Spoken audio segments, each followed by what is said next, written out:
লোকসভার ভোটে দাঁড়িয়েছে, বলুন সবাইকে কেয়াতে অ্যাপিল করতে, যেই করবে বিদেশি হয়ে যাবে, মাথায় রাখবেন। মমতা বন্দ্যোপাধ্যায়ের কথা শোনা যাবে না।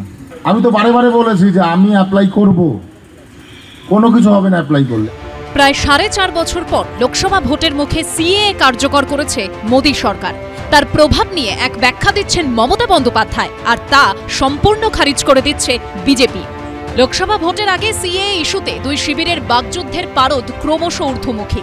এই আবহে ফের সিএএতে আবেদন করার জন্য মতুয়াদের অনুরোধ করলেন কেন্দ্রীয় মন্ত্রী ও বনগাঁ লোকসভা কেন্দ্রের বিজেপি প্রার্থী শান্তনু ঠাকুর। বাংলাদেশি কোনো ডকুমেন্ট যে চাওয়া লাগবে না, সেখানে আমি গ্যারান্টি দিয়ে বলছি, আমাদের মানুষ যারা আছে তাদের আমাদের সংগঠন থেকে সার্টিফাই কপি দেব যে এই লোক আমাদের সঙ্গে 5 বছরের বেশি সময় ধরে সংগঠন করছে, ধর্মীয় সংগঠন করছে, সেটাই তার সার্টিফাইড কপি হবে। দেখুন, উনি প্রথম থেকেই নমশূদ্র উদ্বাস্তু মানুষের সাথে তঞ্চকতা করছেন।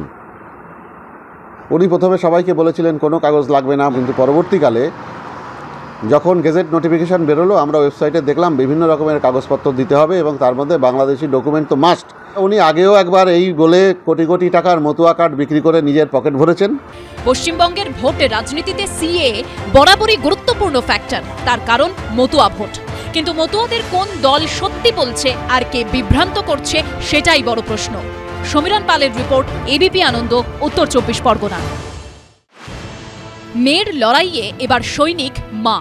লোকসভা নির্বাচনে ব্যাটল গ্রাউন্ড কৃষ্ণনগর। রাজভূমে রাজপরিবার আবেগে শান দিয়ে বিজেপি যখন কৃষ্ণচন্দ্রের পরিবারের সদস্যকে প্রার্থী করে ভোটে জেতার কৌশল নিয়েছে, তখন সেই কেন্দ্রেই পুরো অন্য আঙ্গিকে আরেক মাতৃশক্তির নিশানা তুলে ধরলেন তৃণমূল প্রার্থী মহুয়া মৈত্র। সংসদে ঘুষের বিনিময় প্রশ্ন বিতর্কে যার বিরুদ্ধে একযোগে তদন্ত চালাচ্ছে দুই কেন্দ্রীয় এজেন্সি ইডি ও সিবিআই, ভোটের মুখে প্রচার পর্বের মধ্যে মেয়ে যখন কেন্দ্রীয় এজেন্সির একের পর এক মামলায় জড়াচ্ছে, 3 বার ইডি দপ্তরে হাজিরা এড়ানোর পর মহুয়া মৈত্রর বিরুদ্ধে যখন আর্থিক তছরূপের মামলা দায়ের করেছে এনফোর্সমেন্ট ডিরেক্টরেট, তখন মহুয়া মৈত্রকে হোয়াটসঅ্যাপে মেসেজ করে অভয় বার্তা দিয়েছেন তাঁর মা। সেই বার্তায় বলা হয়েছে, তুমি আমার নামে পাওয়ার অফ অ্যাটর্নি তৈরি রাখো, ওরা তোমায় গ্রেপ্তার করলে আমি ভোটে মনোনয়ন জমা দেব। সেই স্ক্রিনশট পোস্ট করে মহুয়া মৈত্র লিখেছেন, বিজেপির ইডি সিবিআই এর প্রতিদিনের প্রেমের উদযাপন নিয়ে আমার মায়ের জবাব, ইউ রক মাম্মি, আসল বাঘিনী। বুধবার সকালে পৃথক পোস্টে একটি প্রতিবেদনের শিরোনাম তুলে ধরে মহুয়ার কটাক্ষ ছিল, খুলে হ্যাঁ বিজেপি কে দুয়ার, আ যাও নেহি তো আব কে বার তিহার।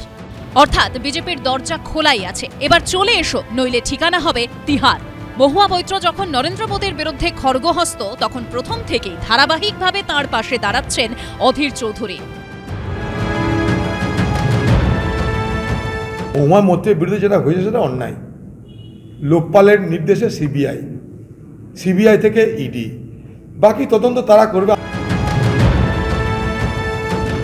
মহুয়া মৈত্রকে টার্গেট করা হয়েছে কারণ তিনি প্রধানমন্ত্রী, বিজেপি এবং আদানি, এই বিভিন্ন দুর্নীতির একটা বিষয় নিয়ে তিনি প্রশ্ন তুলছিলেন বারবার। মহুয়ার কণ্ঠরোধের চেষ্টা হচ্ছে।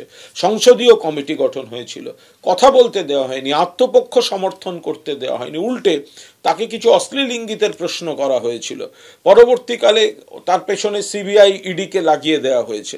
সেই জায়গায় দাঁড়িয়ে মহুয়ার মা, তিনিও মেয়েকে নৈতিক সমর্থন দিয়েছেন। আরে লিপস্টিক ঘুষ দেয়, ভ্যানিটি ব্যাগ ঘুষ দেয়, লোকের কুকুর চুরি করে, ওরে রাজমাতা জিতবে 2 লাখ ভোটে, 2 লাখ ভোটে জিতবে, আর ওকে বলবো কাপড় চোপড় গুছা। গত সপ্তাহে মহুয়া মৈত্রকে দিল্লিতে তলব করেছিল ইডি, তবে তিনি ভোটের প্রচারেই থাকবেন বলে সাফ জানিয়ে দিয়েছিলেন কৃষ্ণনগরের তৃণমূল প্রার্থী। তারপরেই কড়া পদক্ষেপ নিল এনফোর্সমেন্ট ডিরেক্টরেট। অন্যদিকে মঙ্গলবারে দিল্লির আপ সরকারের শিক্ষামন্ত্রী অতিশী মার্লেনাও দাবি করেছেন, তাকে দলে যোগ দেওয়ার জন্য প্রস্তাব দিয়েছে বিজেপি। যোগ না দিলে ইডির হাতে গ্রেপ্তারের কথাও বলা হচ্ছে। কৃষ্ণেন্দু অধিকারী, রাজীব চৌধুরী ও অরিত্রিক ভট্টাচার্যের রিপোর্ট, এবিপি আনন্দ।